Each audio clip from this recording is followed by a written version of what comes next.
నిజ నిర్ధారణకు అంతిమ నిర్ణయం DNA టెస్ట్. ఉన్నది ఉన్నట్లుగా వాస్తవాలను శోధించి వివరించే మన DNA టీవీ, మన రాష్ట్రం, మన ఛానల్. అధ్యక్ష, ఇదొక బాధాకరమైన దురదృష్టకరమైన సంఘటన. వాంతులు, కడుపు నొప్పి, మూత్రం నిలిచిపోవడం, డయాలసిస్ సమస్యతో పేషెంట్లు వచ్చారు. వీళ్ళందరూ కూడా లాలాచెరువు ప్రాంతంలోని చౌడేశ్వర్ నగర్, స్వరూప్ నగర్కి చెందినవారు. క్లినికల్ పరీక్షల్లో రక్తంలో యూరియా మరియు సీరం కెరియాటిన్ స్థాయిలు పెరిగినట్లు గమనించారు. ఇమ్మీడియట్గా ఆ నమూనాలని తీసుకుని ఎక్కడి నుంచి వస్తుంది, సోర్స్ ఏంటి, అన్ని విధాలు కూడా ఎంక్వైరీ చేస్తున్నారు. ఇది ఒకసారి చూస్తే దిశ కోరుకొండ మండలం నర్సాపురం గ్రామం వరలక్ష్మి మిల్క్ డైరీ ఒక 106 మందికి మిల్క్ సరఫరా చేయడం, ఆ మిల్క్ని, ఆ డైరీ నుంచి వచ్చే మిల్క్ దీనికి కారణమని ప్రాథమికంగా నిర్ధారించారు. దీనివల్ల దేశ ఇప్పటికే 4 చనిపోయారు, 8 మంది హాస్పిటల్లో ఉన్నారు, ఇంకా 2 వెంటిలేటర్ పైన ఉన్నారు. ఇవన్నీ కూడా ఎప్పటికప్పుడు మానిటర్ చేస్తూ వీళ్ళు కూడా చనిపోయిన వాళ్ళని చూస్తే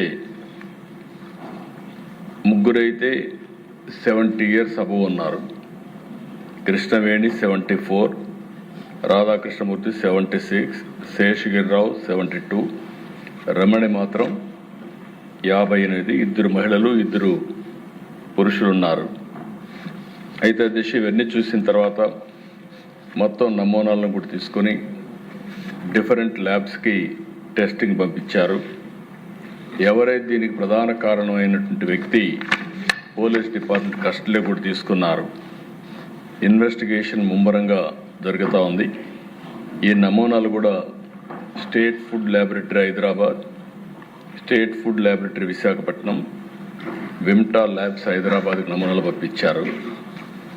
కేసు కూడా ఎవరైతే మృతురాలు తాడి కృష్ణవేణి కుమారుడు సీతారామయ్య ఇచ్చారు, దాన్ని ఆధారంగా చేసుకుని 194 సెక్షన్ కింద, BNSS కింద, సెక్షన్ 174 CRPC కింద కేసు కూడా బుక్ చేశారు.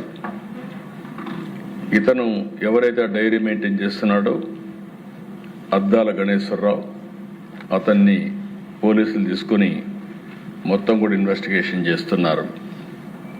ఏదేమైనా దిశ అన్ని విధాలు కూడా 360 డిగ్రీ ఇప్పుడే మంత్రి గారు చెప్పినట్టు ఎంక్వైరీ చేస్తున్నాం. నేను ఒకటే విజ్ఞప్తి చేస్తున్నా, ప్రతి ఒక్కరికి ఉదాసీనత ఏమాత్రం పనికిరాదు.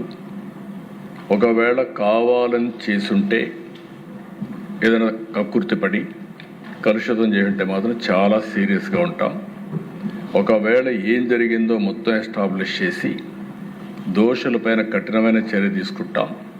మళ్ళా ఒకసారి విజ్ఞప్తి చేస్తున్న, రాష్ట్రంలో ఉండే ప్రతి ఒక్కరు కూడా కల్తీ చేయడం కానీ, అడల్ట్రేషన్ రావడం కానీ, ప్రజలకు ఇబ్బంది కలిగే విధంగా ఎవ్వరు ప్రవర్తించినా ఈ ప్రభుత్వం ఉదాసీనంగా ఉండదు, చాలా కఠినంగా ఉంటాం. ఆ విషయం గుర్తుపెట్టుకోవాల్సిందిగా మరొక్కసారి హెచ్చరిస్తూ, ఎవరైతే చనిపోయారో ప్రాథమికంగా 4 చనిపోయారు. ఆ 4కి ఒక 10 లక్షల రూపాయల చొప్పున ఆర్థిక సహాయం చేస్తూ, అదే సమయంలో ఎవరైతే హాస్పిటల్లో ఉన్నారో వాళ్ళని పూర్తిగా రికవర్ అయ్యే వరకు వారికి ఎంత డబ్బులైనా ఖర్చు అయినా ఆ డబ్బులు కూడా ఖర్చు పెట్టి వారికి పూర్తిగా సహకరిస్తామని చెప్పి మరొకసారి తెలియజేసుకుంటూ, చనిపోయిన కుటుంబాల పట్ల నా ప్రగాఢ సానుభూతి తెలియజేసుకుంటూ, ఆ చనిపోయిన వాళ్ళకి ఆత్మశాంతి కలిగారు భగవంతుని ప్రార్థిస్తూ సెలవు తీసుకున్నాను. అధ్యక్ష.